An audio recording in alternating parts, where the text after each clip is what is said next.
जय जगन्नाथ आपण मानक आम यूट्यूब चैनल को पुणी थे स्वागत।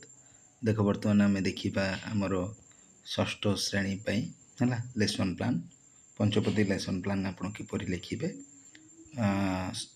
पीरियड प्रथम पीरियड भाषा विषय भाषा प्रसंग नीतिवचन येलो कोड ओडी 601 तापर आसब शिक्षण फलाफल शिक्षण फलाफल आसो आपणकर नीतिवचन अर्थ बुझीपारे पाने अतिथि आप लिखे भल आचरण और खराब आचरण को आलोचना करा बोध बोधरे आसो पद्यटीर आदर्श पठन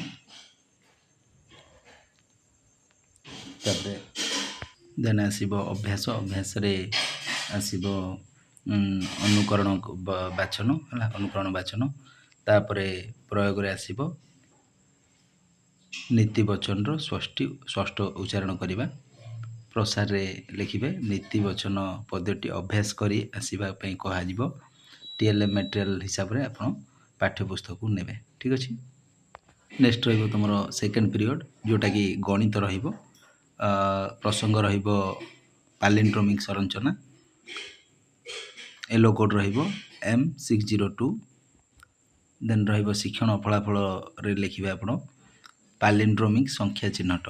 ठीक अच्छे तापर अदिति आसो संख्या गुड़ी को उल्टाई लिखापी देवे तीन टा संख्या देवे सेटा को पिला उल्टे लिखापी देन बोध पैलिंड्रोम सरल परिभाषा बुझाइबा है ना देन अभ्यास अभ्यास दि अंक विशिष्ट और 3 अंक विशिष्ट 5टी लेखाए पैलिंड्रोम संख्या लिखापी दिज्व प्रयोग दल में प्रतियोगिता करा देन प्रसार तुम 4 अंक और 5 अंक विशिष्ट 5टी लेखाए पैलिंड्रोम संख्या लिखापी टीएलएम हिसाब से आम ने अंक चार्ट है बुझला।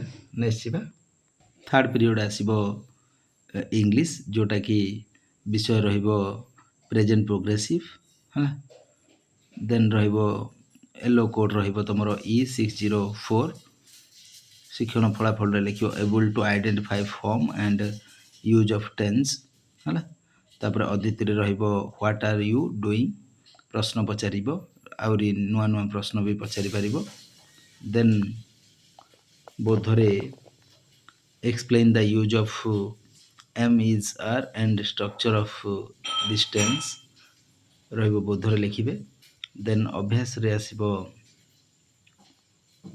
Fill in the blanks is am are use करके आप किछटा क्वेश्चन दि जाइए सेटार इज एम आर यूज करेंगे देन प्रयोग प्रयोग आसो conduct a short classroom speaking activity करा प्रयोग देन प्रसार right 10 present progressive sentence for practice practice पिला दिज्व 10टा प्रेजेंट प्रोग्रेसिव सेंटेंस पिला माने लिखि आनिबे टीएलएम हिसाब से टेंस चार्ट को यूज करेंगे। ठीक अच्छे देन फोर्थ पीरियड जोटा कि जिज्ञासा विषय जिज्ञासा प्रसंग तुम सुषम खाद्य उपर येलो कोड SC603 शिक्षण फलाफल लिखा खनिज और विटामिन युक्त खाद्य को चिन्हट करवा अदिति आसो खाद्य आम शरीर पर कहीं आवश्यक प्रश्न दी 3टा खंडे पचार देन बोधरे शरीर वृद्धि और सुस्थता ए सबूर गुरुत्व को पिला माने बुझाइबे जानबे बा बुझे। नेक्स्ट अभ्यास vitamin A B C D उत्स और गुरुत्व गुड़ी को बुझाइबे देन प्रसार तुम निज दैनंदिन प्रयोग निजर दैनंदिन खाद्य खनिज और विटामिन चिन्हट करा प्रसार घरे खाऊा 10टा खाद्यर तालिका करेंगे आउ टीएलएम हिसाब से खाद्य और विटामिन चार्ट को यूज करेंगे और पाठ्यपुस्तक को यूज करेंगे। ठीक अच्छे पंचम पीरियड तुम सामाजिक विज्ञान प्रसंग समतल भूमि तार येलो कोड SS602 शिक्षण फलाफल समतल भूमि और यार गुरुत्व को बुझे अदिति आसो पहाड़ पर्वत और समतल भूमि विषय प्रश्न करा ତାପରେ ବୌଦ୍ଧରେ ରହିବ ସମତଳ ଭୂମିର ମୁଖ୍ୟ ବୈଶିଷ୍ଟ୍ୟକୁ ଆଲୋଚନା କରାଯିବ। ତାପରେ ତୁମର ଅଭ୍ୟାସରେ ଆସିବ ଶୂନ୍ୟସ୍ଥାନ ପୂରଣ କରିବାକୁ ଦିଆଯିବ, କିଛିଟା ପ୍ରଶ୍ନ ଦେଇକି ଶୂନ୍ୟସ୍ଥାନ ପୂରଣ କରିବାକୁ ଦିଆଯିବ। ଦେନ୍ ରହିବ ପ୍ରୟୋଗରେ ସମତଳ ଭୂମିର ବ୍ୟବହାର ବିଷୟରେ କହିବେ। ଦେନ୍ ପ୍ରସାରରେ ରହିବ ଭାରତର ପ୍ରମୁଖ ସମତଳ ଭୂମି ବିଷୟରେ ତଥ୍ୟ ସଂଗ୍ରହ। ତାପରେ TLM ହିସାବରେ ସାମାଜିକ ବିଜ୍ଞାନ ବହିକୁ ବ୍ୟବହାର କରିବେ TLM ହିସାବରେ, ଠିକ୍ ଅଛି। ମାନଚିତ୍ରକୁ ମଧ୍ୟ ବ୍ୟବହାର କରିପାରିବେ। ଷଷ୍ଠ ପିରିୟଡ଼ ରହିବ ତୁମର ହିନ୍ଦୀ ବିଷୟ ରହିବ ଶବ୍ଦ ଲିଖନ। ଏଲୋ କୋଡ୍ ରହିବ HIN 602 ହେଲା। ଇ କି ମାତ୍ରା ଲେଖିବା ଶିଖେଇବେ। ଦେନ୍ ଅଦିତିରେ ରହିବ ଅକ୍ଷର ପହଚାନ ହେଲା। ତାପରେ ବୌଦ୍ଧ ରହିବ ଇ की मात्रा वाले शब्द लिखना और पढ़ना, ठीक अच्छे।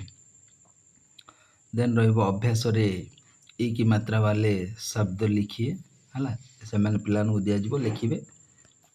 ଦେନ୍ ରହିବ ପ୍ରୟୋଗରେ ଇ की मात्रा लगाकर शब्द लिखेंगे, ठीक ଅଛି। ତାପରେ ପ୍ରସାରରେ ରହିବ ଶବ୍ଦ ଲିଖନ। ତାପରେ TLM ହିସାବରେ ଶବ୍ଦ କାର୍ଡ଼କୁ ତୁମେ ୟୁଜ୍ କରିପାରିବ ଆଉ ପାଠ୍ୟପୁସ୍ତିକାକୁ ୟୁଜ୍ କରିପାରିବ। ସପ୍ତମ ପିରିୟଡ଼ ରହିବ ଶାରୀରିକ ଶିକ୍ଷା ହେଲା।